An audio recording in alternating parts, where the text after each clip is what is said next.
And welcome now to our State House Insiders. Our Republican strategist tonight, Joel Sawyer, our Democrat strategist, Antoine Seawright. Guys, let's dive into last night's second GOP debate, something that caught a lot of Republicans, especially here in South Carolina, off guard.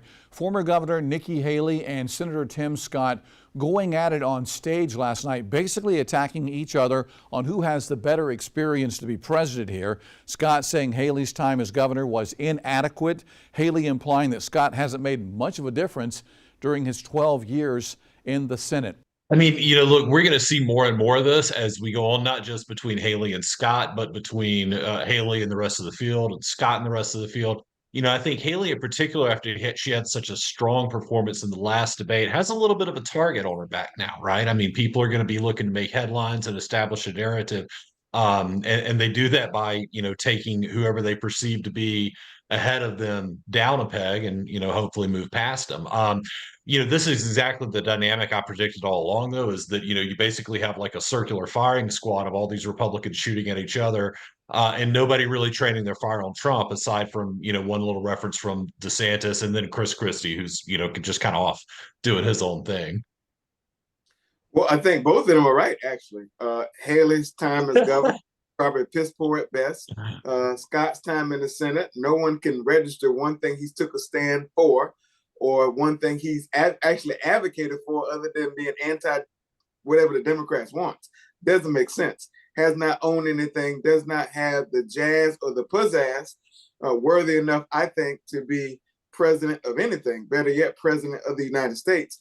And JR, you referenced it as a debate. I referenced it as a clown show because a debate is a conversation amongst ideas. That was just back and forth about curtains and who can embrace Trump without running away from Trumpism. And so we're going to see more of that, Joel, leaning on your words going forward. At the end of the day, we have not seen any attrition or erosion. In fact, we've seen the swelling of the former president's numbers among likely Republican primary voters. I do not see that scenario changing. And so here we have these other candidates operating with alligator arms, just doing this in the Republican primary debate conversation, reaching for straws. It's a sad display. What I can tell you about all of their debates is no one can, I think, measure up to what Kamala Harris and Joe Biden have done as president and the vice president when you have a real conversation around policy, not just bojangling around, which we saw in the first two debates of the Republican primary candidates. For his part, the former president back in South Carolina now, by my count, the third visit to South Carolina so far this year. Joel, he's up against the former governor and a sitting U.S. senator here in South Carolina, but the poll numbers continue to show he's way ahead here. Why so many visits to South Carolina? South Carolina is an early state, and so all of these candidates are going to visit South Carolina a lot. From Trump's standpoint, if he can run up the score a little bit here on Nikki Haley and Tim Scott, that's all the better for him. This is very much Donald Trump's race while there is a crowded field, unless some of these other contenders get out in very, very short order after Iowa or New Hampshire at the latest. He's going to continue to run up big numbers. I mean, I disagree with Antoine a little bit in the fact that, the erosion of Donald Trump's support. I mean, I think we've seen it come down some. And I think the poll numbers I've seen indicate a growing willingness to consider some of these other candidates. But as long as it's Donald Trump versus 7 or 8 other people instead of Donald Trump plus one other versus one other person, it continues to be Donald Trump's race. Well, Joe, the erosion has happened in the national polls. When you look at state-specific polls, his political muscle continues to swell. And I think the reason he comes to South Carolina is because we all know the road to heaven in the White House runs through South Carolina. In order to be the president of the United States, which unlikely he will be, if I can help or do anything about that, you have to be president of the Republican Party, i.e. win the nomination on that side. And truth be told, what Trump wants to do is kind of calcify himself as the candidate by the time we get to South Carolina.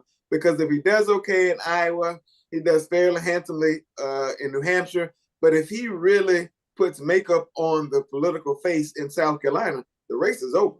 And I honestly contend that the race could be over by the time he gets to New Hampshire, because as I have said several times on this program, it's winner take all in the Republican preference primary, and he's above 50, 60% in most of these state specific polls. That's why Democrats and others can't get caught up in national polls, because they really don't matter in the general conversation when it comes to who's going to be nominee or ultimately who will end up being the president of the United States. Antoine, the House Oversight Committee on Capitol Hill today having their first impeachment inquiry of President Biden.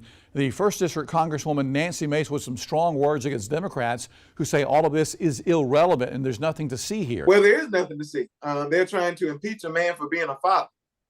And you're talking about the GOP, who reference themselves as God's only party and who criticize folks for, quote unquote, not stepping up, being good fathers. And they're trying to impeach a man for being a good father, being there for his son, who happened to be going through a time of crisis at one point in his life. There's no evidence that solidly points to Joe Biden done anything other than be a father. It's sad. It's a waste of taxpayers' time by the right-wing conservatives who consider themselves fiscal conservatives when this country is facing great challenge. It's a friendly reminder that when you give these people power, these extremists who've taken over the Republican Party and who want to hijack this country, when you give them power, they abuse it. So we need to make certain at the ballot box that they lose it. Yeah, I mean, throughout the Hunter Biden, inquiry or whatever you want to call it, look, I mean, I think that there has been a lot of smoke. I have personally not seen any fire yet, and I think that the Republicans are going to have to do a heck of a lot better job making the case that Joe Biden did anything wrong than they've done so far. It's just been a lot of innuendo and a very if you want to call it like a very Twitter-driven conversation about what Joe or Joe Biden may or may not have done. They've got to step up and make a better case publicly, if indeed they have a case publicly to make. All right. It's a bunch of JR. It's a bunch of bojangling around, quite frankly, because Hunter Biden is not running for the presidency. His father is running for re-election to the presidency, and most of the people who are working to try to impeach his father have benefited from his father's presidency, and that's why they voted no on most of legislation, but end up taking the dough to benefit their constituency. It mind boggles me that we're actually having this conversation for things that someone's kids, quote unquote, is being accused of. Can you imagine my parents being impeached for something I may have done? Can you imagine, JR, your parents? But Antoine, let's be clear about what the allegation is. The allegation, and again, I agree with you, Antoine, very quickly that there is no evidence of this, but the allegation is that Joe Biden also benefited.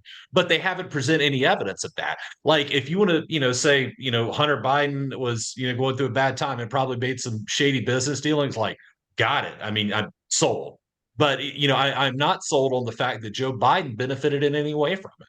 We're going to have to wrap things up there, guys. Joel Sawyer, our Republican strategist, Antoine Seawright, our Democrat strategist. Guys, as always, thank you so much. And as